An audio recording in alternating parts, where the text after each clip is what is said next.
Hi friends, అందరూ ఎలాగున్నారు? So, ఇవాళ ఈ వీడియోలో వచ్చేసరికి ఏంటంటే, మనం సెకండ్ ఫేజ్ నోటిఫికేషన్ ఏదైతే ఉందో, సెకండ్ ఫేజ్ నోటిఫికేషన్ రిలీజ్ అయింది కదా! ఆల్రెడీ మళ్ళీ రిజిస్ట్రేషన్స్ అంటే కొత్తగా రిజిస్ట్రేషన్స్, అదే విధంగా డాక్యుమెంట్ వెరిఫికేషన్, ఇంకా వెబ్ ఆప్షన్స్ అయితే ఓపెన్ అయితే చేసేసారండి. అయితే మనం డేట్స్ ప్రకారంగా అయితే 19థ్ నుంచి మనకి వెబ్ ఆప్షన్స్ పెట్టుకోవడానికి డేట్స్ అయితే ఇచ్చారు. మరి చాలామందికి ఉన్న డౌట్స్ ఏంటంటే, సెకండ్ ఫేజ్‌లో మాకు సీట్ వస్తుందా? ఓకేనా? సో, వెబ్ ఆప్షన్స్ అయితే పెట్టేస్తున్నాం కానీ, మేము సెకండ్ ఫేజ్‌కి ఎలిజిబుల్ మాకు అవసరమా? అని చెప్పేసి అయితే అడుగుతున్నారు. సో, సెకండ్ ఫేజ్‌లో సీట్ రావాలంటే ఏం చేయాలి? ఆల్రెడీ సీట్ వచ్చిన వాళ్ళకి సెకండ్ ఫేజ్ నోటిఫికేషన్‌లో మళ్ళీ అప్లై చేస్తే సీట్ ఏమైనా క్యాన్సిల్ అయిపోతుందా? ఒకవేళ సీట్ వస్తే క్యాన్సిల్ అయిపోతుందా? ఒకవేళ సెకండ్ ఫేజ్‌లో సీట్ వచ్చిన తర్వాత కూడా మనం ఫస్ట్ ఫేజ్‌లో కౌన్సెలింగ్‌లో వచ్చిన సీట్‌లో జాయిన్ అవ్వచ్చా?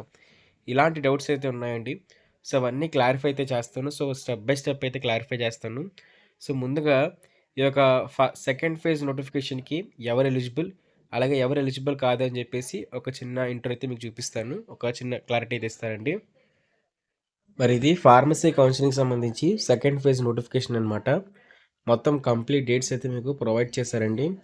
అంటే మీరు 19 నుంచి 20 వచ్చేసరికి రిజిస్ట్రేషన్స్ ఈ రోజుతో కంప్లీట్ అయిపోతుంది. అలాగే మీకు ఆన్లైన్ వెరిఫికేషన్‌కి ఈ రేపటితో కంప్లీట్ అయిపోతుందండి. ఎల్లుండితో అయితే మాత్రం అంటే 22తో మాకు వెబ్ ఆప్షన్స్ కూడా చేంజ్ చేసుకోవడానికి ఆప్షన్స్ అయితే క్లోజ్ చేసేస్తారు.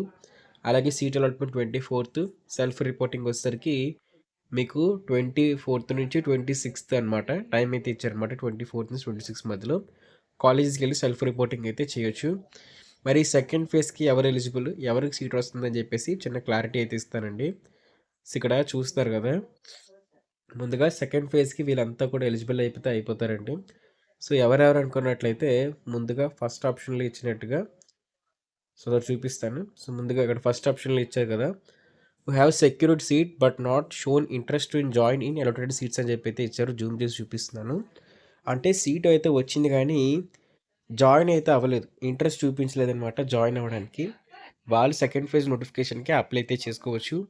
Who have not secured seats so far but got their documents verified అయితే అన్నారు. ఈ పాయింట్‌కి అర్థం ఏంటంటే, సీట్ అయితే మీకు రాలేదు గానీ ఫస్ట్ ఫేజ్‌లో.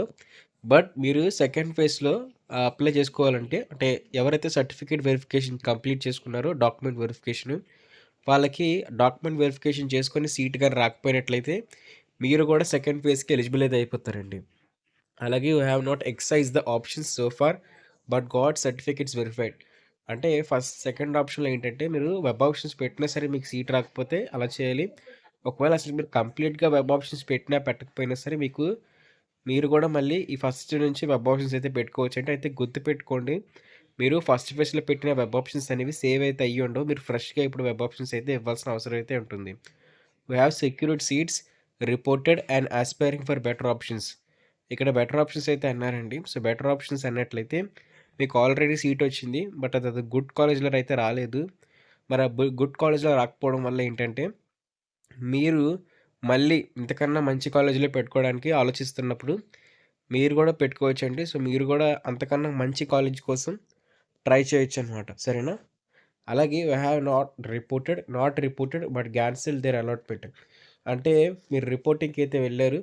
ఒకవేళ రిపోర్టింగ్‌కి అయితే వెళ్ళలేదు.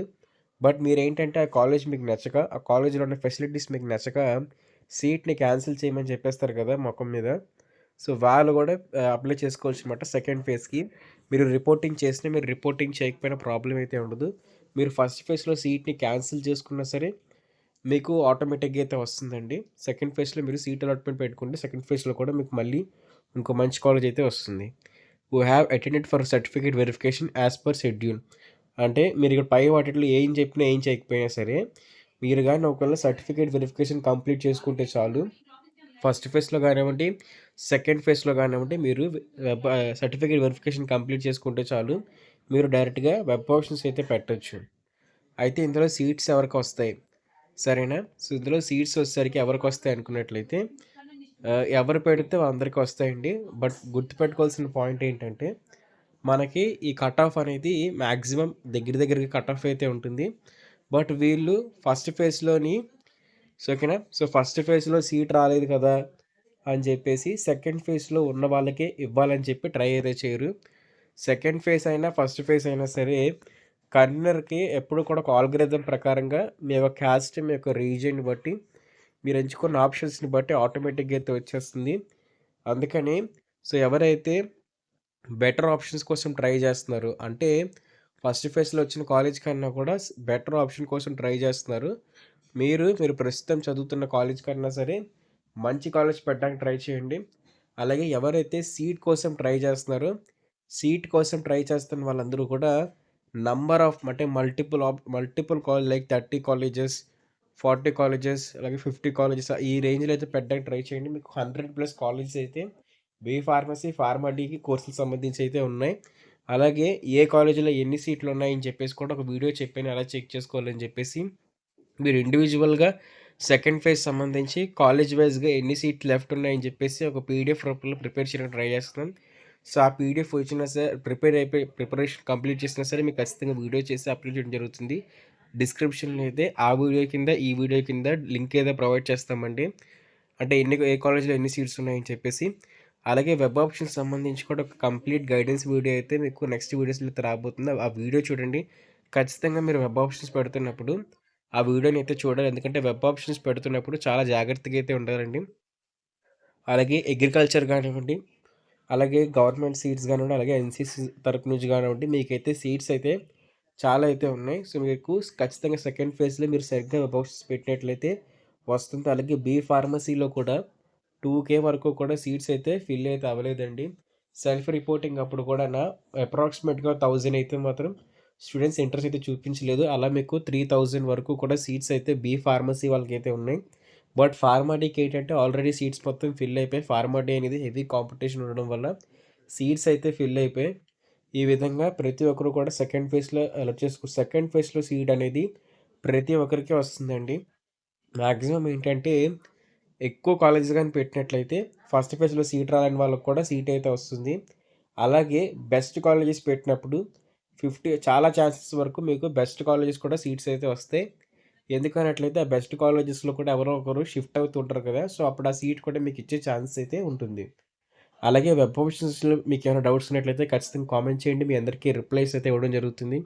బెస్ట్ కాలేజ్‌కి సంబంధించి కానివ్వండి, బెస్ట్ కోర్సెస్ సంబంధించి కానివ్వండి, అదే విధంగా ఈ వెబ్ ఆప్షన్స్ కానివ్వండి, రిజిస్ట్రేషన్స్ కానివ్వండి, డాక్యుమెంట్ వెరిఫికేషన్, సెల్ఫ్ రిపోర్టింగ్ ఇలా గైడెన్స్ కానివ్వండి, లేకపోతే అప్డేట్స్ కానివ్వండి, ఖచ్చితంగా కావాలనుకున్నట్లయితే మీరు మమ్మల్ని కామెంట్ సెక్షన్‌లో అడగొచ్చు. అలాగే మీరు మమ్మల్ని ఇన్‌స్టాగ్రామ్‌లో కూడా ఫాలో అయ్యి అక్కడ కూడా మీ డౌట్స్ అన్ని క్లారిఫై చేసుకోవచ్చు. చెప్తున్నాను కదా! ఫార్మసీ కానివ్వండి, ఫార్మా డీ కానివ్వండి, అలాగే ఇతర ఇంజినీరింగ్ కోర్సులకు సంబంధించి కానివ్వండి, మీకు ఎప్పటికప్పుడు అప్డేట్స్ తెలుసుకోవాలనుకున్నది ఖచ్చితంగా సబ్స్క్రైబ్ చేసుకొని పెట్టండి. Thank you friends. బాయ్. చిన్న అనౌన్స్‌మెంట్.